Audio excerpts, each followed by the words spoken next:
This is Talk Business and Politics with Roby Brock. Welcome to the program. I'm Roby Brock. Thank you so much for joining us.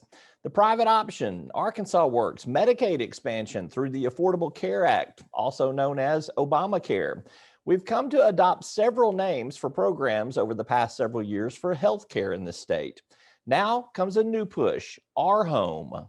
Like Arkansas Works and the private option, there is a provision for health insurance to be provided by private insurance companies.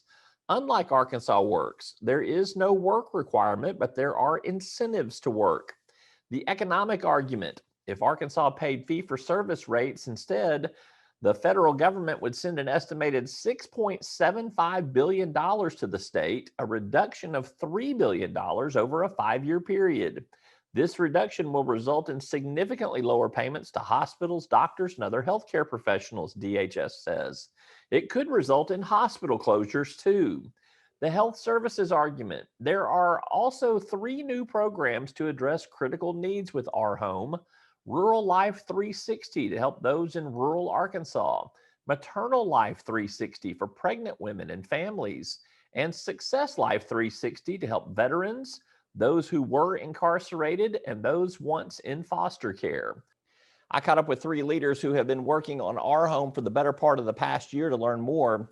Let's explore the policy and the politics with Representative Michelle Gray, State Senator Missy Irvin, and Secretary of the Department of Human Services, Cindy Gillespie. Well, we're glad to have all 3 of you here today. Secretary Gillespie, I'm going to begin with you because I need a little context before we talk about this RHome proposal that's out there. There's 2 cases pending at the Supreme Court, the U.S. Supreme Court. One deals with Arkansas's work requirement. The other deals with the overall Affordable Care Act and whether or not it's constitutional. If the Supreme Court were to rule a certain way on either one of those, how would it change the debate and the discussion you all have been having for the last year? At this stage, if in terms of the work requirement case, that one is supposed to be heard in March. The Attorney General's office has done an amazing job representing Arkansas in that case. If the case is heard and it were to be that Arkansas were to lose that case, it would not affect what we're doing right this minute. It would have more of an impact on us in the future. I think the important thing about that case, Roby, just so you're aware of this, that case is incredibly critical, and I really do appreciate the Attorney General continuing to fight the fight there on it, because that case is about the power of the Secretary of Human Services at the federal level to be able to do demonstrations with states to try out innovative policies, particularly policies that focus on lifting people out of poverty.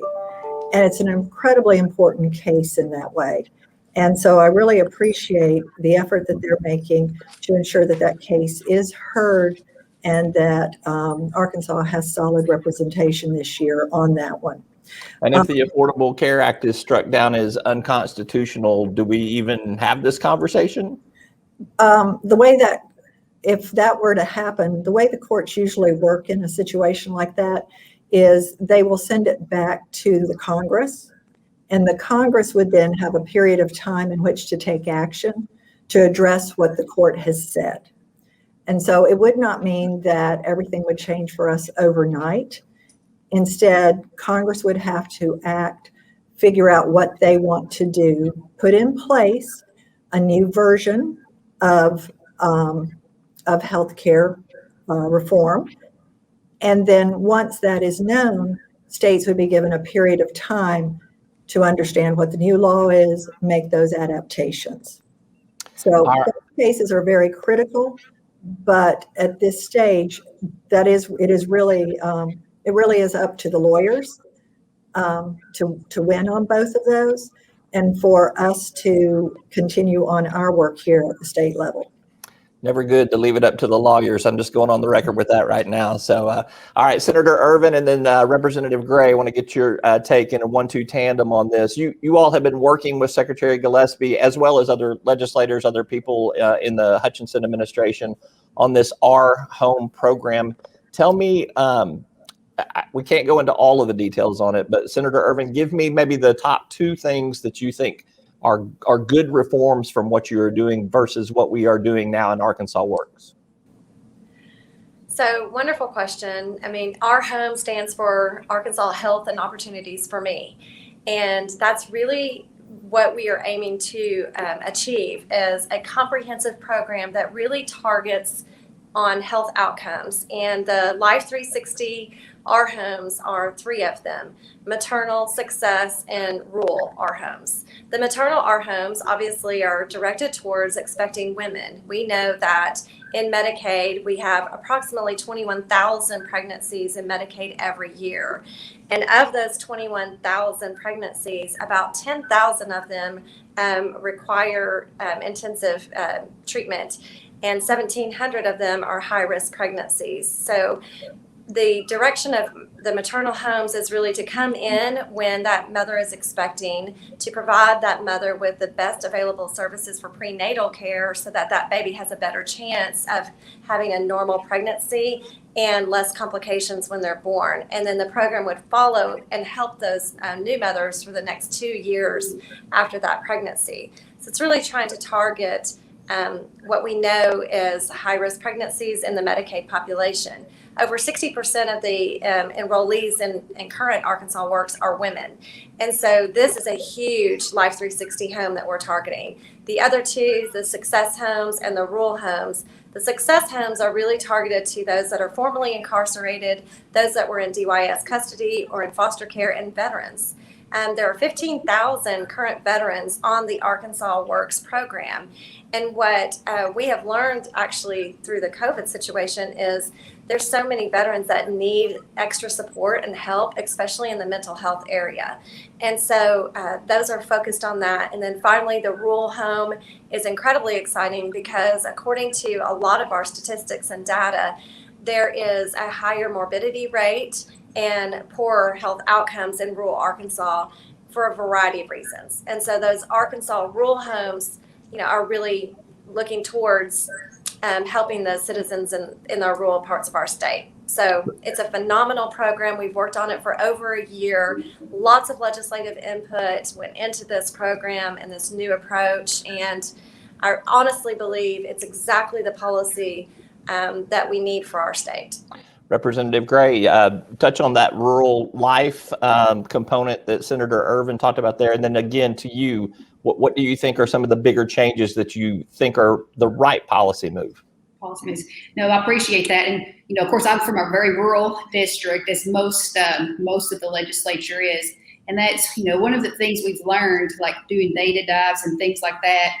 The Center for, I have to look at the name, the Center for Healthcare Quality and Payment Reform has actually put something out showing that in Arkansas, there are 16 rural hospitals that are at immediate risk for closing. And they looked at their financials and a lot of other things, the amount of money they had in reserves. And we have 29 hospitals here in Arkansas that are at an immediate or high risk of closing.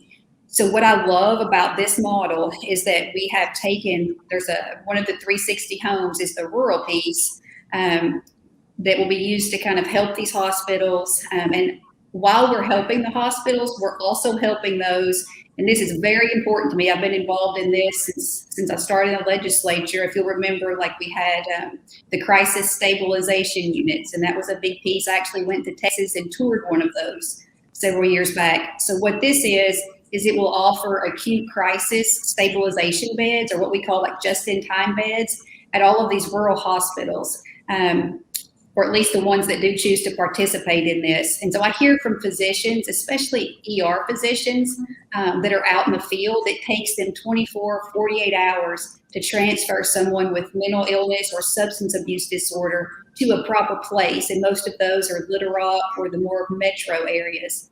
So this would allow us to have proper treatment for these illnesses and disorders right in our own communities. Mm-hmm. So that's huge for me. We'll also have, these hospitals will be able to hire trained coaches that will assist these high-risk populations in getting medical treatment and one-on-one intensive services. So it will also help build the telehealth infrastructure that we have learned, especially through COVID, is so critical to Arkansas, to Arkansans. So that's, for me, that's one of the most important things. And I think, people say, oh, well, if we don't have Arkansas Works or RHome moving forward, it's not going to hurt anything. So there have been, in the states that surround us, that touch us, since January of 2012, there have been 57 rural hospitals closed. Most of those states did not expand their Medicaid population. Only one of those 57 closed in the state of Arkansas. So I think that's a testament to how this expanded Medicaid has helped keep access, especially in rural Arkansas. Yeah, Secretary Gillespie, I want to ask you just kind of what are the steps to get this enacted? Obviously, it's got to pass the legislature first, and we'll talk about some of the political ramifications there. But then you would submit to Health and Human Services at the federal level. It would have to be another waiver process, I'm predicting. Kind of walk me through, if you're successful getting this through the legislature, then how do you get it enacted? Okay. It is, as you said, going to be really a race through the end of the year. The current law and the current waiver expire at the end of this year. And so we have to have something new in place by January. The first step is for us to write the waiver, asking CMS to allow us to carry out the program as the law allows. And that is quite a laborious process. We then have to take that through state public comment, then submit it to CMS, and begin national public comment, which is something new. You spend several months in negotiation with CMS, and as you finish that up or doing that, you also have to then, a number of pieces in this, for example, these homes that Life 360 homes they were just talking about will require rules. And so we will also have to move rules this year through the Arkansas legislature. And then to have any of these up and going, we will have to do agreements with the hospitals. So it's going to be quite an effort to get through this year, but everyone has been working really well together for over a year. And we do plan to make the process in the state as simple as possible. So really moving all out, our plan is to get it done, approved, and then be able to come January to start making these changes and implementing these new programs. All right, Senator Irvin, then Representative Gray again, and correct me if I'm wrong on any of my information here because I'm kind of new to this. I haven't spent a year mired in it like you all have. This still works in the same way that the private option in Arkansas Works does, in terms of the Medicaid expansion dollars are largely invested in qualified health plans, existing health insurance plans like we see presently. There is some suggestion that it would be cheaper to go to a straight up expansion of fee-for-services Medicaid. Why not go that route? So I'll start off with that answer. The traditional fee-for-service model actually it pays very little in certain areas, and so being able to utilize a qualified health plan, those insurance plans actually pay your doctors and your hospitals around 25 to 65% more than traditional Medicaid. So that in itself opens up a lot more access for our Medicaid population, our patients, and especially in terms of ambulatory surgery care or surgeons and specialists and things like that. Because it pays more, it opens the door a little bit more for those folks. But also doing it the way that we have been doing it, and the model of utilizing a qualified health plan has really created a premium stabilizer effect in the private health care, health insurance marketplace. And so we know for the past 7 years that Arkansas, our rates for every single Arkansan that purchases health insurance, that this Arkansas Works program, now becoming Arkansas Home, has really become a premium stabilizer, helping to drive down the cost of those rates for any person in the state of Arkansas when we're purchasing our own personal healthcare insurance plan. And so those things are incredibly important to good policy, and that's been working. But if you don't do it the way that we're currently doing it, you're going to lose about $3 billion over the next 5 years in federal revenue, and then another $310 million in both state and local tax revenue for our healthcare infrastructure.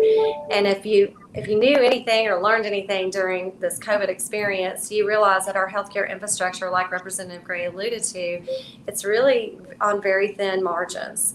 And so, it's devastating in the middle of a public health emergency crisis that we would have to lay off nurses and lab technicians. But that just shows you how thin our margins are in our rural hospitals, particularly in our critical access hospitals. And so this program has kept those hospitals open, and it's kept them alive. And those are huge employers, particularly in rural Arkansas. So the way that we have been able to do this draws down a ton of federal money that is desperately needed to keep our current healthcare infrastructure intact and in place. And because of what we've experienced with COVID, we all know how important bed capacity is in the state of Arkansas. So if we do not do this in the current form and that we're doing it financially, then it would have an incredibly devastating effect in Arkansas. Representative Gray, I think Senator Irvin makes a compelling economic argument there. It keeps the healthcare ecosystem intact financially with more money, but at the same time, and this is an argument you're going to hear from some of your colleagues, so I'm not presenting something that you don't already know. Is that going to be a winning argument when the fee-for-services Medicaid model could be less expensive for taxpayers? That's going to be what a lot of legislators are going to say. It's costing Arkansas taxpayers more for their federal tax dollars to do it this different way. Well, and that's too, Senator Irvin covered most of the points that I would have covered as well. And, I was involved in conversations even last session when Representative Miller introduced his fee-for-service bill. And he is right in his argument that if we went fee-for-service, it saves the state money. But that's only if I'm looking at general revenue strictly for that spend. So it saves about $300 million is what we figured up. But then we also lose about $300 million in general revenue, kind of in wraparound through taxes and other things. So as far as state GR, I think it kind of comes out as a wash. Federally, I would say this, and this is me. I was against the private option when I ran for office. I was against it philosophically. I campaigned against it. And then the governor put me on the healthcare task force in 2015 and 16. And I started seeing these arguments. I talked with my hospitals and I worked my way through why we needed this. And I can tell you this, I watched all physician practices, hospitals, they got hit with sequestration fees. DME companies got hit with sequestration fees. Payments went down from the federal government through Medicare. So what I watched is the federal government take money out of one bucket and say, you want this money back, you'll participate in expanded Medicaid. So essentially they've pulled it from one bucket, put it in another, and now we're accessing it. If we don't spend that, somebody else is going to spend that. And I hate to say that, if I had all 50 states say, we refuse to do this, would the federal government do something different? Yes, they probably would, but that's not where we're at. Where we're at is this is what we've been dealt. And I think this is the best way for us to continue to keep access to healthcare services in the state of Arkansas. So do I think it's a compelling argument? I do. Yeah. All right, Secretary Gillespie, last question for you. Representative Gray, a couple of minutes ago, mentioned telemedicine and telehealth. What's its role in this RHome plan? And from what you've seen with the pandemic, what could we be on the verge of in terms of doing with healthcare in Arkansas with telemedicine? The role in RHome is huge. As Senator Irvin and Representative Gray alluded to, in the rural areas, we all realize it is not realistic that we are going to have a number of doctors and psychiatrists decide to move down there and open shop. But what we can do is connect the people in the rural areas with those specialists, with the physicians, with the psychiatrists, with therapists and others around the state as needed. So one of the core components of RHome in the rural areas is to work with the hospitals in order to build up their telemedicine infrastructure so that they can be hubs there for local citizens to come in and receive services for whatever they need. And for me, maybe one of the most exciting aspects is we've also been working with the emergency responders in the states, the ambulances, and in the rural areas, they have a critical role they can play. Often when someone is having a mental health crisis in those areas, there's really no one to respond except law enforcement. So part of what we would do in our home is we will work to train those first responders and equip their ambulances with telemedicine so that they can go instead of law enforcement. And that can be a completely different engagement with someone who's having a mental health crisis. COVID, the pandemic, has taught us that much of what we see in our state as gaps, we can fill some of those gaps and make sure that people in the rural areas of Arkansas still have access to good services by working with telemedicine. So it's something, it caused us to leap forward several years and has made us all adopted, I guess I would say, much more quickly than it might have happened otherwise. So if there is any silver lining, that is one of them. And we're taking full advantage of that with the R-Home plan. All right, back to Representative Gray and Senator Irvin. Last question on this subject, and I'm going to come to you first, Representative Gray, just to mix you ladies up a little bit here. There's no work requirement in R-Home. There are some incentives to do some things like that, but you all are both also smart enough to know you got to whip some votes on this. Give me a sense of the political dynamics that are at work and getting this passed. Do you think that your colleagues are ready for this? Have you already talked to enough of them that you feel confident that you're going to get the 3/4 vote that you would need to pass something like this? Yeah, so come to me first. I love that. You give me like the hardest question first. No, so I've been talking to the members throughout my chamber. I think the hardest thing, like you mentioned earlier, was those that think we should go to fee for service. I don't know. I probably will not ever get their vote on this. I do feel that we'll be able to get this through the chamber, I think, rather easily. The part in the past, and this is what I think so many people love about this plan, in the past, we've treated all 200 and something thousand people like in a cookie cutter model. We've treated them all the same. Here's an insurance plan, do what you want with it. Now what we're doing is saying that doesn't work. So here's a piece for veterans, here's a piece for pregnant women, here's a piece for DYS and foster kids, and we're tailoring it so much that I actually expect to see some true outcomes and helping people, become better community members and a better place in life. So I actually do think that we'll be able to navigate it, at least through my chamber. I'll let Senator Irvin talk about her chamber, but through my chamber, just through the innovations. Representative Gray has all of those level-headed House members down there. Senator, you got a bunch of knuckleheads down there with you. So how are you going to convince your colleagues in the state Senate that this is the right path to go? What do you think of where things stand today in terms of the political calculation? Well, it probably wouldn't be referring to them as you have. But, I say that with a lot of adoration there. So I'm friends with quite a few of them. We are a deliberate bunch, and we're a rowdy bunch sometimes too. Love the Senate chamber. We've had great meetings and great conversations with the senators around this new proposal, and several of them have had input. Actually, starting since last February.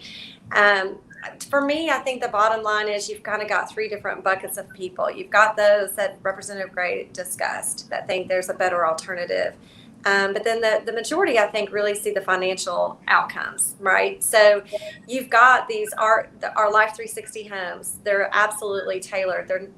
They are directed towards reaching better health outcomes for the state of Arkansas. That is what all of our policy should be about. We should always, always try to reach a better outcome for the state of Arkansas and for our citizens, no matter what the policy is. And so that is a huge component for some people. But I think for the majority of my senators, it's about the bottom line. Are you willing to rip $3 billion out of the healthcare infrastructure in the state of Arkansas? And is that financial outcome enough, even just on its own, for the success of our economy in the state? And I think that's a real question that people have to answer. And, that goes to the jobs in their districts. That goes to the people that are on the program. Are you going to kick them off in the middle of, we're still on pandemic? Are they going to lose their access to care because we went a route that doesn't pay our providers more? And so I think the bottom line is really that. And I would also say that there's got to be some accountability for those dollars that we're spending. And so we've also worked into this plan an oversight and transparency and accountability panel made up of legislators. So it's an ongoing conversation.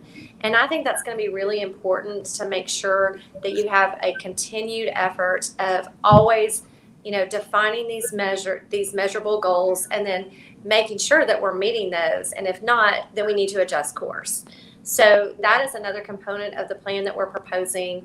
But I think at the end of the day, it's really going to be a financial decision, and then making sure we're accountable for those dollars, making sure that we're getting the best bang for our buck when we purchase a premium and a qualified health plan for an individual. But and then the outcomes, I think, are going to be critically important. So they're great discussions that we're having in the Senate, and I hope that they'll come to realize how important it is for their own districts, for their own hospitals in their districts, for the doctors and the nurses and all the lab technicians in their own districts, and then for the citizens in their own districts who are beneficiaries of the program. All right, great discussion, great conversation. Senator Missy Irvin, Representative Michelle Gray, Secretary of the Arkansas Department of Human Services, Cindy Gillespie. I thank all three of you for being a participant today. Thank you very much.